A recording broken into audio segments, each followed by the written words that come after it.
मेरी हाइट की है। हाय, मेरा नाम सृष्टि है। मैं 25 साल की हूँ, मैकेनिकल इंजीनियर हूँ। वो अलग बात है कि अभी भी घर पर सेल्समैन जब आते हैं तो वो कहते हैं बच्चे अपनी मम्मी को बुलाइएगा। मैं स्टैंड अप कॉमेडी करने नहीं आई हूँ, मैं एक पोएट्री जैसा कुछ बताने आई हूँ। मैंने देखा बहुत सारे लोग यहाँ पर पोएट्री कर रहे हैं, लिख रहे हैं, सुना रहे हैं, तो कविता की ही बात करते हैं, कवि की बात करते हैं। ऐसा होता है बहुत बार, आपका कोई इंट्रोवर्ट दोस्त होता है, आप खुद इंट्रोवर्ट होते हैं और आप बहुत सारे एक्सट्रोवर्ट्स के बीच में होते हैं और आप कविता लिख रहे होते हैं और वो आपसे पूछ रहे होते हैं कि भाई क्या कर रहा है, क्यों कर रहा है, और कविता लिखने के बाद भी तो उतना ही डिप्रेस्ड रहेगा, तो लिखता क्यों है, क्यों लिखना, उससे अच्छा रो लिया कर, पी लिया कर। तो ऐसे ही सवाल मुझसे भी एक बार किया गया था।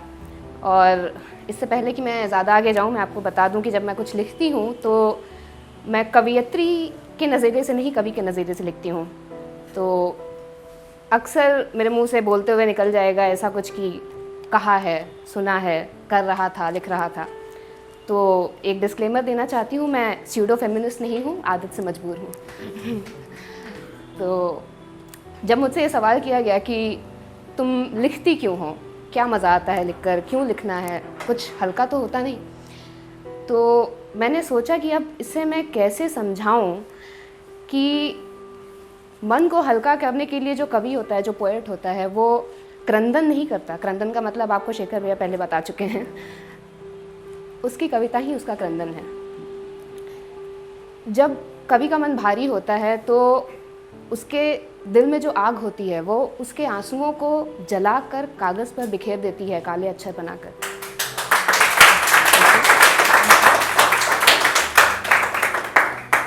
और कविता किसी रेगिस्तान में खड़ा कोई हरा भरा पेड़ नहीं है कि कवि उसके नीचे जाए, बैठे, सहारा ले, आराम करे, रिलैक्स्ड हो जाए। कविता एक मूर्ति है, वो मूर्ति जिसे कवि ने अपने सारे ख्यालों की मिट्टी को बनाकर आकार दिया है, अपने दिल की आग में तपाया है और अपने आंसुओं से उसमें प्राण फूके हैं। प्राण मतलब लाइफ। और अगर कुंभकार मतलब जो पॉटरी करते हैं वो ऐसी मूर्ति को देखेगा, खुश कैसे होगा, है ना।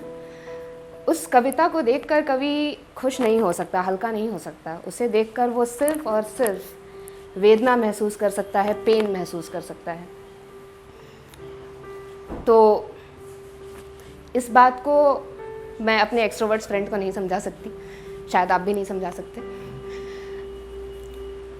पर मैं यही कहूँगी कि मैं जब कविता लिखती हूँ उसमें बहुत सा पेन होता है, बहुत सी बातें होती हैं, बहुत सी वेदना होती है, लेकिन सबसे ज़्यादा चीज़ जो मैं उस कविता में डालती हूँ वो होती है व्यंग, जोक।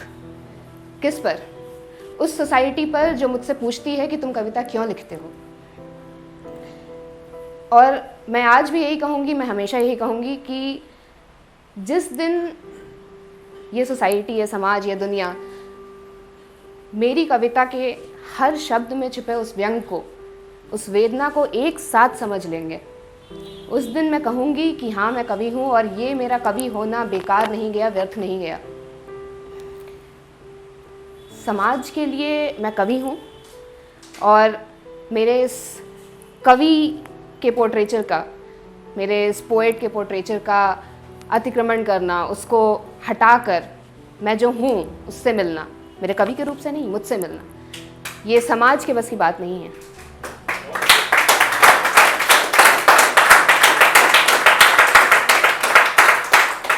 क्योंकि उन्होंने सिर्फ मेरी कविता देखी है, उन्होंने कवि को नहीं देखा।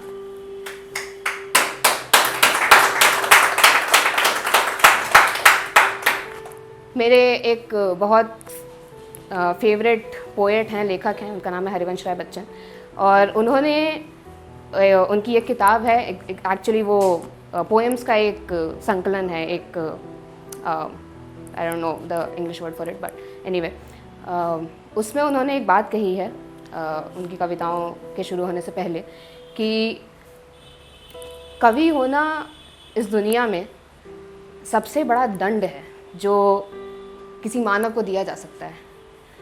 और पता नहीं कौन सा वो अपराध है जिसके लिए उसे यह दंड दिया जाता है, क्योंकि हर कवि का एक इमेजिनरी वर्ल्ड होता है, एक रियल वर्ल्ड होता है, और वो कवि इसीलिए है क्योंकि उसे रियल वर्ल्ड पसंद नहीं है, क्योंकि उसके पास एक इमेजिनरी वर्ल्ड है जिसे वो पा नहीं सकता। तो इससे बड़ा दंड क्या होगा।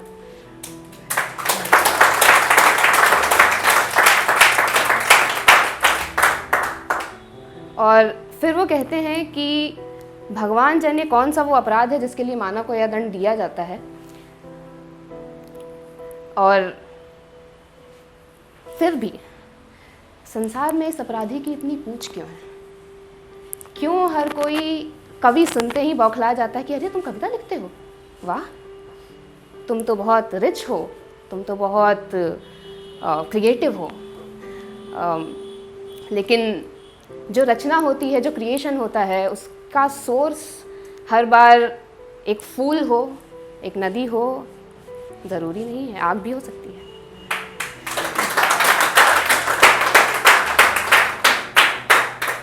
और अपनी बात ख़त्म करने से पहले मैं अपनी लिखी हुई 2 लाइनें सुनाना चाहती हूँ।